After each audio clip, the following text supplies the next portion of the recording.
Oke, terima kasih pada moderator untuk waktunya. Sebelumnya, Assalamualaikum warahmatullahi wabarakatuh. Eh, Sebelumnya saya ingin mengucapkan terima kasih telah mengundang saya sebagai pengisi di webinar kali ini. Puji dan syukur kehadirat Allah SWT yang telah melimpahkan kita sehingga kita dapat berkumpul di sini. Dan terima kasih juga kepada panitia, kepada rekan-rekan yang sudah mau join dan mau bergabung dengan webinar pada kali ini. Oke. Untuk judul tema yang saya angkat pada webinar ini adalah Innovation Type Based Marketing Strategy for MSME atau strategi pemasaran berbasis tipe inovasi bagi UMKM.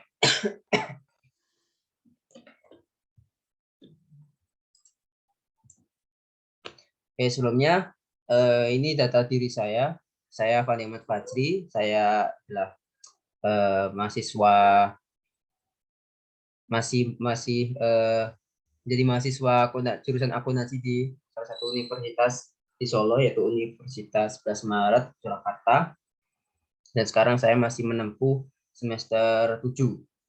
Dan saya sendiri berasal dari Jakarta yang beralamatkan Bendungan Begajah, Jakarta Utara.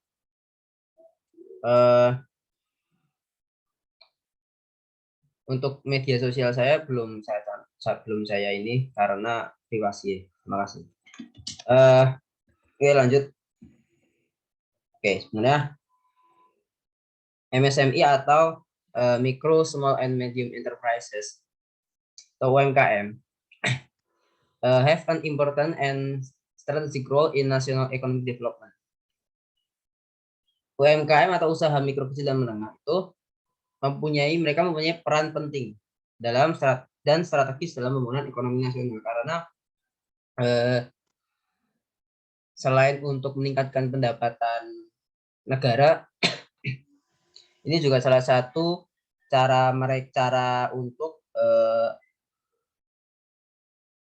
menyeimbangkan pertumbuhan ekonomi dan memperluas tenaga kerja supaya mereka banyak tenaga kerja yang supaya minimnya adanya kemiskinan ataupun pengangguran. Oke. UMKM ini juga telah terbukti have also been shown to have no effect on the crisis. When the crisis hit in the 1997-1998 periods, only MSMEs were able to stay strong. UMKM juga telah terbukti tidak terpengaruh terhadap krisis.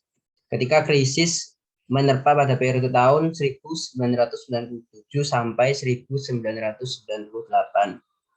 Jadi hanya UMKM lah yang mampu tetap berdiri kokoh untuk menyeimbangkan pembangunan dan pertumbuhan ekonomi nasional.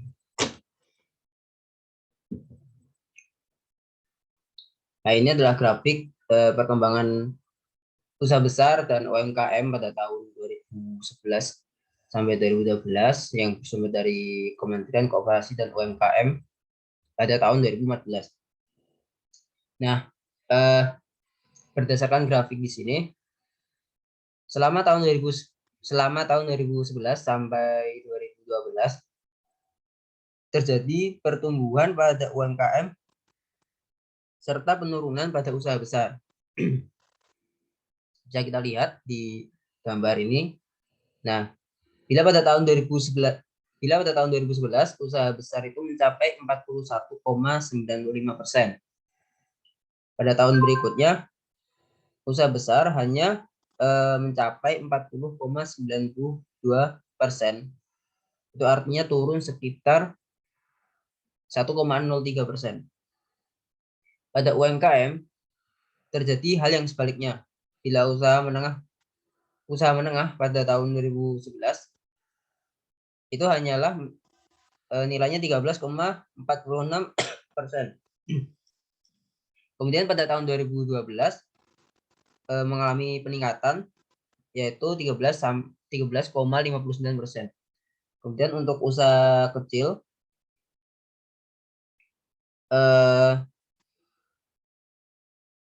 ada sedikit penurunan dari tahun 2011, ya, awalnya 9,94%, dan untuk tahun 2012 menurun dan mencapai 9,68%. Peningkatan cukup besar terjadi pada usaha mikro.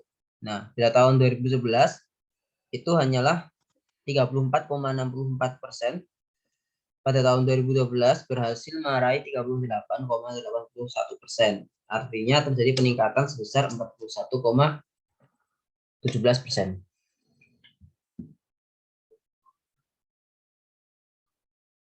Nah, pertumbuhan UMKM di Jawa Tengah. Nah, ini sumber dari data dari Kementerian Koperasi pada tahun 2014 saya ambil. Nah, ini dari data di sini dapat kita simpulkan bahwasanya dari tahun ke tahun itu terjadi pertumbuhan yang semakin meningkat.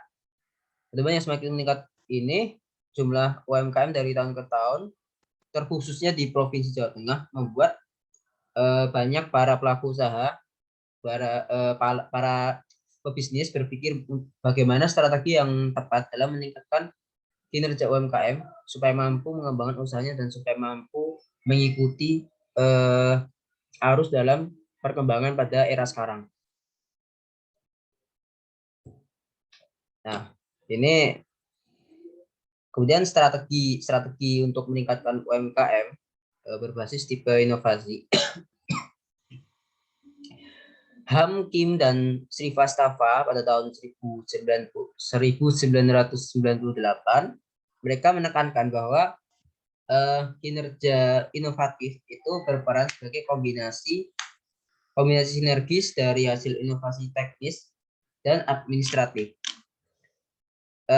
yang berkontribusi positif untuk pertumbuhan dan profitabilitas organisasi. Nah, sehingga dapat dinyatakan juga bahwa tipe inovasi ini merupakan salah satu potensi yang cukup baik dalam proses pengembangan kinerja UMKM yang berfungsi untuk menyelaraskan perkembangan pada era sekarang untuk meningkatkan usahanya. Oke.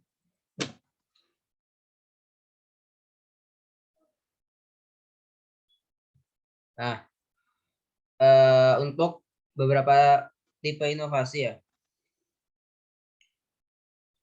ada empat tipe inovasi yang berdasarkan OECD Oslo Manual. Nah, OECD Oslo Manual ini merupakan pedoman dasar utama yang berlaku secara internasional untuk mengidentifikasi dan mengklasifikasikan kegiatan inovasi di tingkat perusahaan memperkenalkan untuk pertama kalinya. Nah, ada empat jenis inovasi yang berbeda dan dapat diterapkan di level perusahaan. Di antaranya yang pertama ini organizational innovation, inovasi organisasional, kemudian ada proses innovation, ada marketing innovation, dan product innovation. Oke, yang pertama, organizational innovation. Inovasi organisasional ini dalam praktek bisnis melibatkan penerapan metode baru untuk mengorganisir rutinitas dan prosedur pelaksanaan pekerjaan. Nah, hal ini termasuk praktek pelaksanaan baru untuk meningkatkan pembelajaran dan berbagi pengetahuan dalam perusahaan yang dicontohkan melalui pelaksanaan pertama dalam praktek pengembangan karyawan dan meningkatkan retensi pekerja melalui pendidikan dan sistem pelatihan. Inovasi dalam kerja organisasi juga melibatkan pelaksanaan metode baru untuk mendistribusikan tanggung jawab dan pengambilan keputusan antar karyawan untuk masing-masing divisi kerja dalam kegiatan perusahaan unit organisasi, serta konsep-konsep baru untuk penataan kegiatan seperti integrasi kegiatan usaha yang berbeda-beda. Oke. Nah, ini ada upaya untuk meningkatkan inovasi organisasi. Ada beberapa poin di sini. Yang pertama adalah pembaruan dalam prosedur dan proses kerja. Di hal ini harus adanya peningkatan dalam proses cara kerja untuk meningkatkan produk atau jasa ya dalam perusahaan tersebut. Nah, kemudian ada juga pembaruan dalam sistem manajemen rantai pasokan. Nah, untuk selanjutnya juga adanya perbaikan atau pembaruan dalam sistem manajemen sumber daya manusia. Dari SDM-nya, dari kualitas SDM-nya perlu adanya untuk pengembangan. Mungkin bisa dengan pelatihan atau mentoring atau kepemimpinan dan sebagainya. Sekolah diberikan arahan. Oke. Kemudian adanya perbaikan atau pembaruan dalam proses produksi yang ada di UMKM dan sistem manajemen kualitas. Dan selanjutnya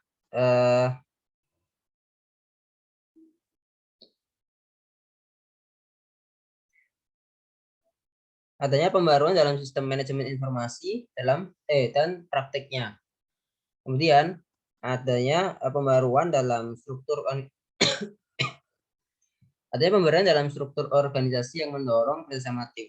Selain itu, masih ada banyak hal yang upaya yang dapat kita lakukan untuk meningkatkan inovasi organisasi, seperti pembaruan dalam struktur organisasi untuk memudahkan koordinasi lintas fungsi dalam perusahaan, kemudian juga struktur organisasi untuk memfasilitasi proyek yang sedang dilaksanakan organisasi, dan menyangkut kemitraan, pembaruan dalam struktur organisasi untuk memfasilitasi kemitraan strategis dan kolaborasi bisnis. Yang selanjutnya, proses innovation. Seorang ahli yang bernama Davenport itu mendefinisikan inovasi proses sebagai sebuah elemen baru yang diperkenalkan dalam operasi produk dan jasa dalam perusahaan, seperti halnya materi bahan baku, spesifikasi tugas, mekanisme kerja, dan informasi maupun peralatan yang digunakan untuk memproduksi produk atau jasa. Cooper, seorang ahli manajemen, beliau mendefinisikan inovasi proses juga sebagai perubahan dalam organisasi tentang untuk bagaimana caranya nanti perusahaan dapat memproduksi produk dan jasa akhir dari suatu perusahaan. Nah, ini ada langkah untuk meningkatkan inovasi proses. Yang pertama, adanya reduksi pada kegiatan yang tidak memiliki nilai tambah dalam proses produksi. Hal ini tujuannya untuk tidak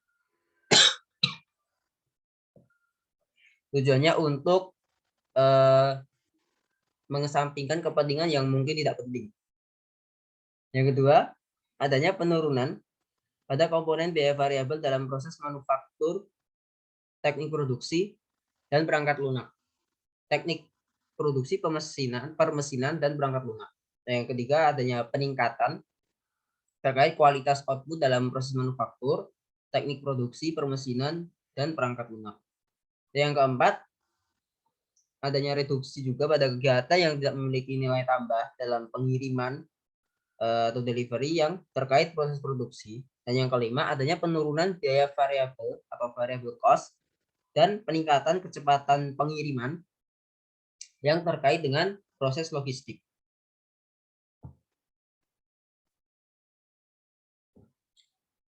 Dan yang ketiga, marketing innovation. OECD Oslo Manual pada tahun 2005 mendefinisikan inovasi pemasaran adalah implementasi dari metode pemasaran baru yang melibatkan perubahan secara signifikan dalam desain produk atau kemasan, penempatan produk dan promosi produk atau harga.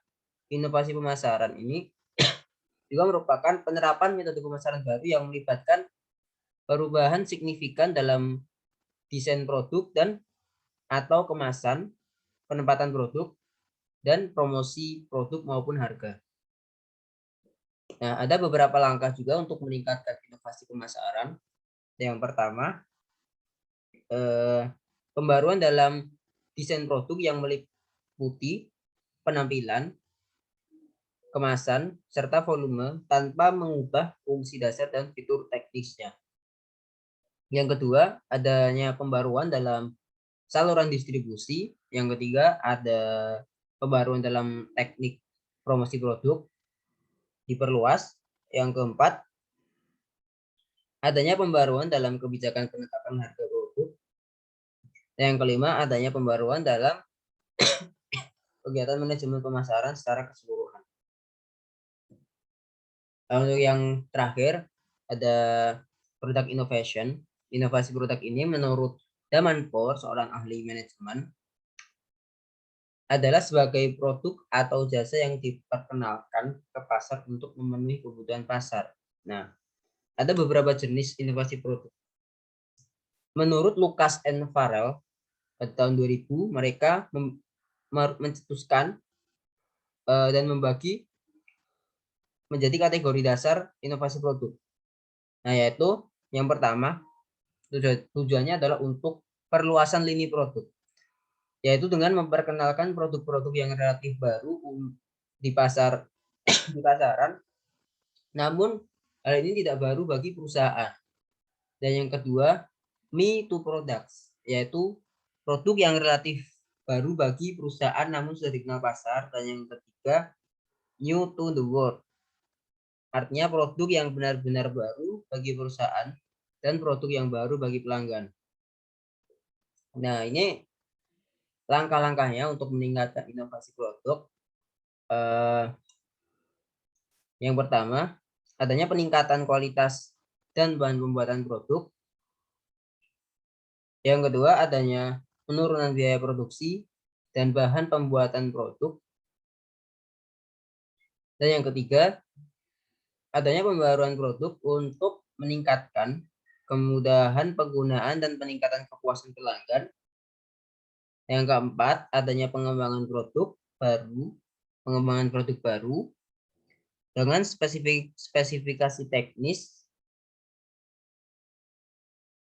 dan fungsional yang berbeda dari sebelumnya. Dan yang terakhir, adanya pengembangan produk baru dan bahan yang berbeda dari sebelumnya.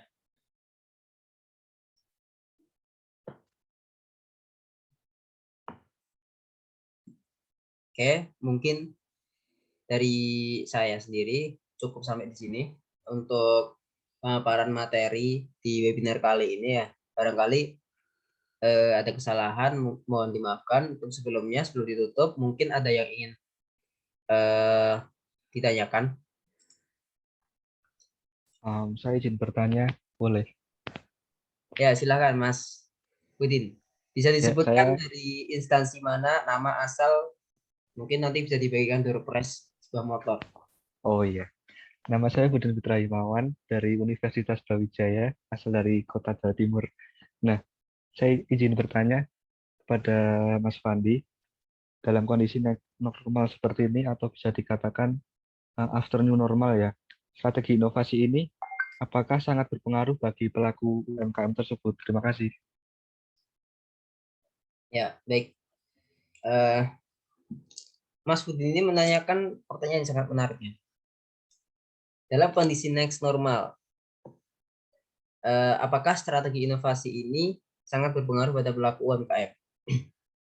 Oke, mungkin langsung saya jawab ya. Sangat berpengaruh, jelas. Next normal itu akan sedikit berbeda dengan new normal atau past normal. Nah, namun satu hal yang pasti, pelaku usaha atau pengusaha itu tidak perlu panik atau terburu-buru dalam mengambil keputusan dalam merubah strategi atau langkah bisnis. Nah, bagi kita sebagai pelaku UMKM yang dapat mencapai goals perusahaan saat new normal atau pandemi, tentu tidak perlu latah dan terburu-buru dalam merubah strategi. Karena sejatinya next normal itu bagi sebagian pihak yang tidak terkena imbas atau bahkan sudah well prepared saat pandemi tidak berarti apa-apa. Bahkan beberapa banyak yang diuntungkan. Nah, bagaimana yang berimbas tentu akan sedikit berbeda. Berbagai paket kebijakan itu telah banyak yang dikeluarkan oleh pemerintah dalam membantu pelaku usaha UMKM yang dapat kita andalkan untuk bangkit kembali dari masa-masa krisis yang menimpa bisnis-bisnis para pelaku UMKM. Nah, kesimpulannya, next normal bukanlah hal yang mesti ditanggapi dengan berlebihan, namun ditanggapi dengan cerdas agar next normal tidak menjadi sesuatu yang membuat kita salah langkah. Seperti itu Mas Udin, apakah ada tanggapan? Cukup, terima kasih telah jelas. Baik, apakah ada lagi pertanyaan yang mungkin masih ingin ditanyakan?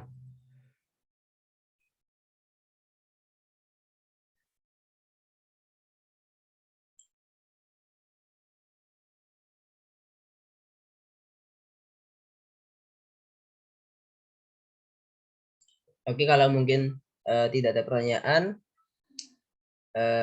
saya tutup. Assalamualaikum warahmatullahi wabarakatuh. Waktu saya kembalikan kepada moderator.